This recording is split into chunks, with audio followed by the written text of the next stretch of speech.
como foi começar como estilista? Porque tem muita gente aqui que está começando como estilista ou que quer fazer uma transição, ou é costureiro, ou é modelista, quer... E quando foi o start? Quando foi que o estilismo apareceu na sua vida e por que moda íntima? Oi, gente, tudo bem com vocês?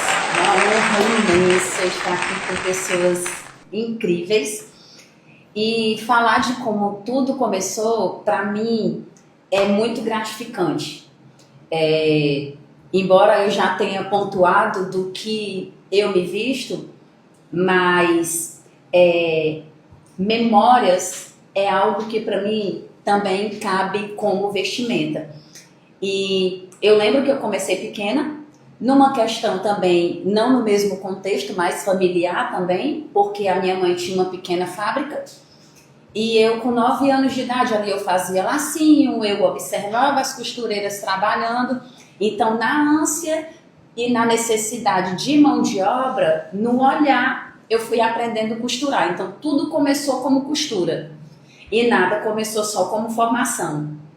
Então, eu como estilista, eu tive a sorte de aprender na entranha. Então, primeiro eu aprendi a costurar, primeiro eu fui para fábricas aprender a costurar e dominar maquinários que a gente não tinha, porque Raquel Marinho já estava inserida no mercado, muitas vezes em mood de gerente de produção. Já era uma autoridade. Então, ela conseguia para mim funções como costureira.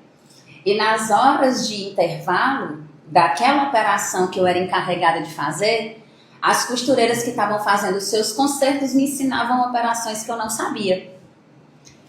E aí nessa brincadeira eu fui reforçando essa questão do costurar. Trabalhei em várias empresas além da minha mãe como costureira e voltava. E em um determinado momento, a mãe precisou vir para Fortaleza para participar de um evento teu, de um desfile que você fez na época, acho que foi os 10 anos. Que desfile? Foi um desfile com grandes parcerias, né? Algumas marcas. E a empresa da mãe ficou parada. E a mãe aqui em Fortaleza dando suporte para a Raquel. Eu deixei para vir só quando estava mesmo no dia do evento. E uma cliente precisou de um desenvolvimento de um produto e a mãe não estava lá. E quem fazia tudo era a dona Leandra Marinho. Era ela que modelava, era ela que direcionava, fazia as ordens de corte. E eu disse, pai, a gente não vai perder essa oportunidade não vamos perder esse pedido não. E eu nunca tinha modelado. Modelar não, eu só via. E eu tive essa sorte de aprender no olhar. Nunca precisei fazer curso, graças a Deus. Nada contra os cursos.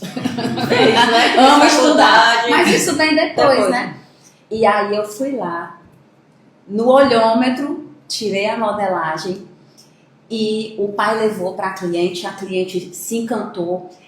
Aí eu fui fazer o que eu nunca tinha feito também, lembrando o passo a passo do que a mãe fazia.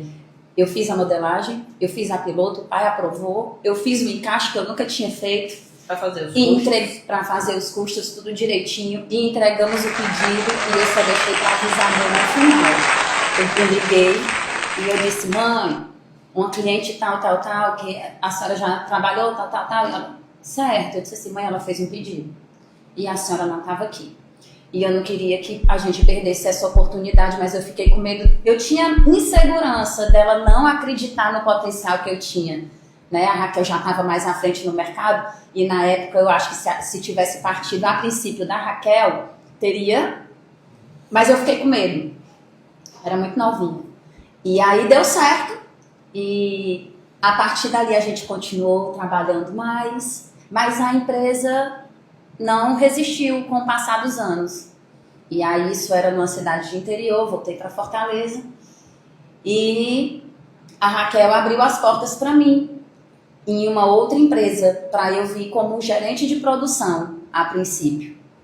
Então já foi mais um outro ponto. Então eu já tinha o conhecimento do produto, eu já tinha conhecimento de modelagem, então eu fui aprender a lidar com pessoas, E foi outro ponto maravilhoso, porque foi somando e foi agregando. E o estilo veio também com a questão da Raquel. Tinha uma forte referência. Uma forte referência e um estímulo muito grande, né? Eu sempre queria ir para outras áreas, mais administrativa, e ela me arrastava. Ela dizia, vá, o seu potencial é para isso. E eu dou muito graças a Deus. Eu tanto sou grata pelos momentos mais difíceis, de quando eu era só costureira, mas também as portas que ela abriu em mercado. E tem uma particularidade que algumas pessoas não sabem. Logo no meu começo, e isso a minha diretora atual, a Claudinha, ela, quando eu vim para ela, já depois de ter passado por outras fábricas, de me fazer, de eu mesma acreditar, né, no potencial. E às vezes as pessoas não acreditavam que a coleção tinha saído da minha cabeça, né? E graças a Deus a Raquel, junto com a Claudinha, foram me dando esse reforço, esse suporte que é muito importante para quem começa a ter apoio, né? Ter apoio, ter referência, ter apoio, ter humildade para aprender. E com o tempo veio a faculdade, outras oportunidades de agregar e ir somando, né?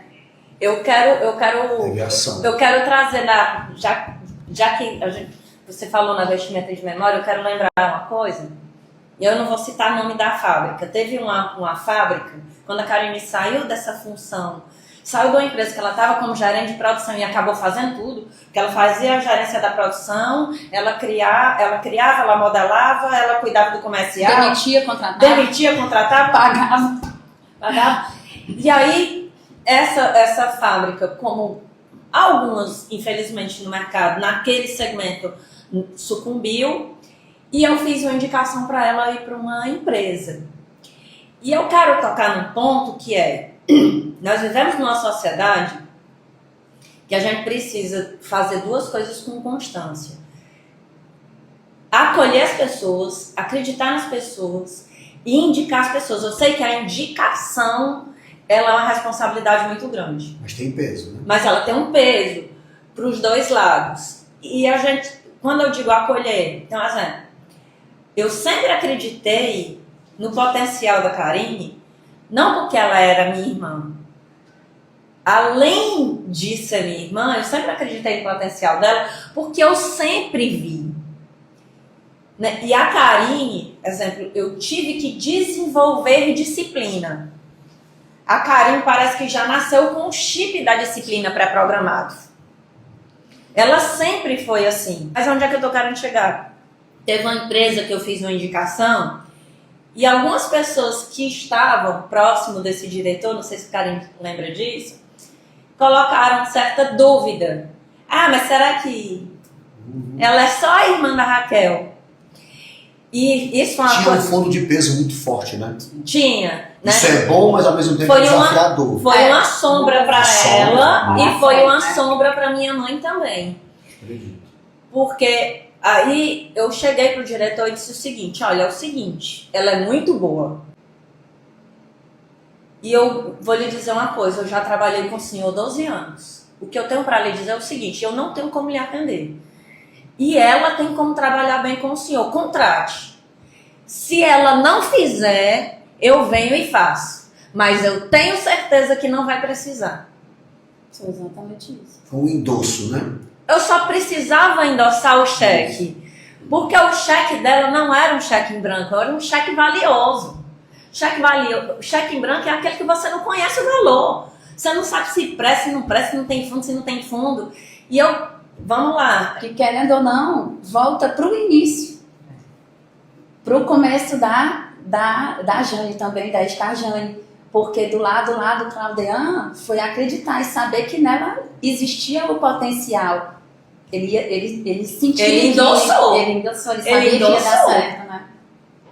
E não foi um cheque. Pense no endosso bem feito, né? Não é. E eu acho que a gente sempre pensa em empreender como a empresa. Eu acho que o primeiro grande empreendimento, gente, é acreditar. Porque se a gente não acreditar, não tem como empreender. Acreditar depois que tudo está pronto é fácil, né? Acreditar sem nada, só com um sonho, com dois jovens, realmente é E aí eu vou fazer Fora da curva. uma